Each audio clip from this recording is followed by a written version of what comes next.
Welcome to Context, where we unpack the deeper layers of the most pressing geopolitical developments. Today we turn our focus to Syria, a country that remains a complex arena of regional rivalries and strategic maneuvering. At the heart of this tangled web is the evolving relationship between Israel and Turkey, both of whom have distinct and at times conflicting interests within Syrian borders. While Turkey continues its military operations against Kurdish forces and pursues influence over northern Syria, Israel has maintained a steady campaign of airstrikes targeting Iranian-backed militias and infrastructure. Both countries claim their actions are based on national security needs, yet their paths frequently cross in this contested space. So what does this mean for regional dynamics? Is there coordination, silent competition, or a risk of a direct confrontation? To help us dissect these questions, I'm joined by Adnan Nasser, a news correspondent based in Beirut. Adnan, welcome to A News. Thank you for having me. Adnan, how would you characterize the current state of Israeli-Turkish interaction in Syria? Is it one of rivalry, coexistence, or something else? Well, certainly it's not coexistence. We're seeing a division of spheres of influence. The Israelis are looking to expand their military parameters within the southern region of Syria. They've even threatened at times to hit Damascus neighborhoods under the pretext of protecting minorities in Damascus. And then you see now the new leadership in Syria both condemning the attacks of Israel, but also making it very clear it does not want to engage in hostilities with the Israelis. We're seeing even growing indications of a desire on the part of Damascus to normalize with Israel. It just seems at this point that the Israelis are not trusting the government in Damascus. And part of that is also the closeness of the government in Damascus with Turkey. They see the Turkish government as a rival. They see the Turkish government as the replacement of the Iranian influence that was once previously existing in Syria under the Assad regime. And the Israelis are making it very clear they're not going to exchange Iranian influence and threats with the Turkish one. But from Turkey's perspective, what are their primary objectives in Syria today, and how do they clash or align with Israel's goals? Well, from the Turkish point of view, they don't want to have a confrontation with the Israelis. I think from the Turkish perspective, Israel's actions are a sign of paranoia coming out of Tel Aviv, and more specifically, this aggressive stance by Prime Minister Netanyahu and his government by expanding Israeli troops deeper into Syria. The Turkish interests are the following. They want a stabilized Syria. They want a unified Syria. They want a Syria that is socially cohesive. They don't want to see any more fracturing of Syria, but they have to also make it very clear that they're going to respect the sovereignty of Syria and whatever decisions the Syrian government wants to make. Damascus, under the leadership of Ahmed al-Shara, is not looking to be a proxy of any new power struggle, whether it could be Iranian one or the power of Ankara. They want to have good relations, and there is an expectation that Turkey will be one of the stronger supporters of any new government in Syria, because it's in the interest of Turkey to have good relations with Syria. Remember, there are millions of refugees, Syrian refugees in Turkey. Many of these refugees are Syrian citizens. They would like to go back and rebuild their homes, at least have an opportunity to rebuild and return to what is now a destroyed country. And Turkey is making it clear that it wants to be a positive influence in Syria and not a negative one. But they also should, I think, in my humble opinion, the Turkish government should focus right now on economic integration, economic improvements with Syria, not so much the security one in terms of building bases, like this talk of air bases and having a stronger military presence. The only security that should be focused on between Turkey and Syria is really border security and rebuilding some of the internal security forces within the country. Adnan, we have seen reports of Israeli airstrikes in areas where Turkey also operates, especially in northern Syria. Is there any deconfliction mechanism or communication channel between the two countries? Well, if there is one, and certainly there is, it's going to be the United States. The United States under President Donald Trump has made it clear that he wants to be a good friend to the Israelis. I mean, that's obvious, but he also, I think you recall when President Trump was sitting with Prime Minister Netanyahu in the White House, he said he has a good relationship with President Erdogan of Turkey, and he would like to see the problems between Turkey and Israel resolved peacefully. So there's no doubt in my mind that the United States is playing a strong mediator role, and more than likely did not sanction this attack on Turkish military hardware in northern Syria. I don't think they will publicly condemn Israel's actions, but behind the doors, they are going to tell the Israelis to cut it out and reduce, if not completely stop all strikes on anything related to Turkey in Syria. So how does Ankara view Israel's military campaign against Iranian assets in Syria? Is it seen as beneficial, provocative, or a complicating factor?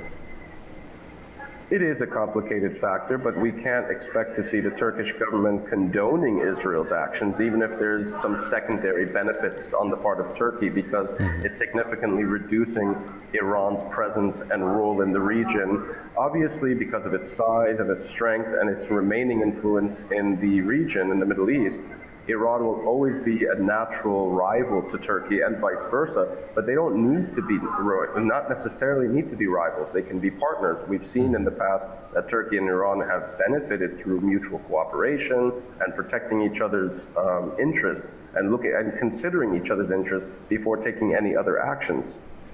So is there any sign of silent coordination or intelligence sharing, even indirectly, when it comes to common interests, like containing Iran or Syrian regime expansion? When you say Syrian regime expansion, what do you mean exactly? Could you clarify? The former Syrian regime, the remaining part of its regime. I see. Well, there's no indication that there's any remaining forces that belong to the Assad regime. There will be inevitably opposition that grows to the current leadership in Syria, but that largely depends on how the new leadership in Syria handles problems within the country. Let's not forget, this is a country that has suffered 14 years of civil war, regional influence and regional meddling in its internal affairs, and everyone supporting one side or the other. That includes Turkey and Iran, both supporting different sides of this war. Now, the more pro-Turkish side has won this conflict because Assad had fled in December of last year.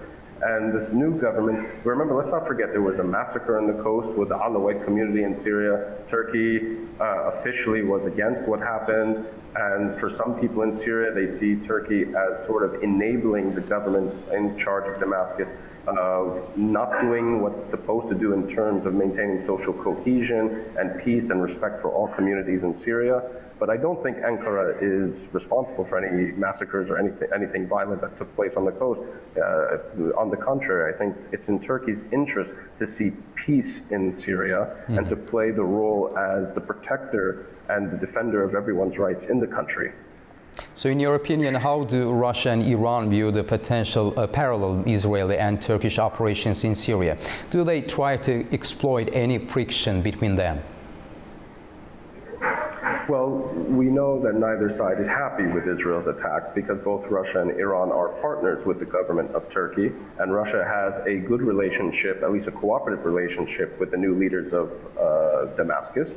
One, you have to remember, Russia has a desire to maintain military bases, from the naval to the air bases, and they're also showing that they're prepared to help Syria economically by providing natural resources like oil, fuel to the new Syrian regime. They've even provided fresh currency that was printed in Russia. So there's obviously friendlier relations between Russia and Syria than the one between the new leadership in Syria and Iran. That one will take a lot more time in order to build trust with each other and to go back to a more positive relationship that existed before this new regime had taken power. So looking ahead, is there any scenario where Israel and Turkey could engage in more open cooperation in Syria, perhaps under US or NATO auspices? Oh, certainly. I mean, I don't think there will be a NATO or US auspices. I think everybody has a common interest in maintaining good relations with each other. And I think there's also a country that if I may, I'm going to pivot a little bit. There's a country that's not being mentioned, and that's Saudi Arabia. For Israel, I think they would like to see Saudi Arabia strengthen its role in Syria as a way of counterbalancing Turkey and Iran's potential influence. And let's not forget recent trip by President Ahmed al-Shara to the United Arab Emirates, which is a neighbor of Saudi Arabia. We're seeing a desire on the part of Syria to maintain stronger relationships with the Gulf nations, particularly on economic fronts. Saudi Arabia had offered to pay a $15 million debt to the World Bank, which is minuscule in the grand scheme of things, but it's a sign that Riyadh wants to play a positive role in the reconstruction of Syria. So I think the ultimate goal, or the most positive thing that could happen, is Saudi Arabia and Syria improving relations with each other. Adnan, finally, what does all this mean for Syria itself? Are these external powers stabilizing or prolonging the conflict through their competing agendas? Yes, you're exactly right about that last part, the latter of your question. I think that these countries are playing a negative role by being involved militarily and using armed strength to achieve their goals rather than diplomatic strength. Syria at this moment has no means to defend itself. And this is the most frustrating part for many people I speak to in Syria. After the fall of the Assad regime, the Israelis immediately destroyed at least 80% of the Syrian Arab army's hardware and defensive capabilities, and of course offensive capabilities, but the Syrians were never actually threatening the Israelis. And now that Syria as a country has been exposed, I mean, what's ironic is that Turkey and Israel accuse each other of destabilizing Syria through military actions, but together they're destabilizing Syria. So the best thing that could happen is that everyone immediately stops all military strikes on Syria, allow this government to regain sovereignty and to put the country back on the growth path and reconstruction. Military options are not the solution for Syria. Adnan, thank you very much for your valuable insights. We appreciate your time. Thank you for having me. Thank you very much. The dynamics in Syria are profoundly intricate, with the relationship between Israel and Turkey representing just one of many factors influencing the region's trajectory.